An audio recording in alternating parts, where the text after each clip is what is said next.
According kay Daryl Yap, this I say with a broken heart. Our President Bongbong Marcos is a disease and I hate my role in spreading it. Kulang klaruhin, ano ba ito, Direk Daryl Yap? May sakit ba ang ating presidente o siya yung sakit sa mamamayang Pilipino? Kumbaga sa kung iisipin natin, ano ba ang kalagayan ng presidente na meron ba siyang nararamdaman o siya yung nagpaparamdam kung bakit ang mga Pilipino ngayon ay nasa critical na kalagayan. Kasi dalawa yan eh. Pwedeng may sakit ang presidente natin o siya yung nagpapalaganap ng sakit sa mga mamayang Pilipino, di ba?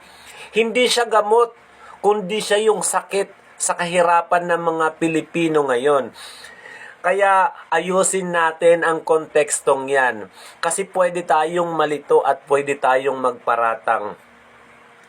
Ang ating presidente ba ay sakit na sa mamamayang Pilipino dahil siya yung nagpapahirap sa sambayan ng Pilipino kung bakit ganito ang sitwasyon natin na sobrang taas ng bilihin. Tuloy-tuloy ang pagbulusok ng inflation. 'Di ba? Maraming Pilipino ang walang trabaho.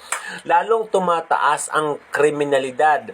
Lalong lumalaganap ang droga. Yung lalong pagtaas ng korupsyon. Isa yan na pwedeng ang presidente ay sakit sa gobyernong ito.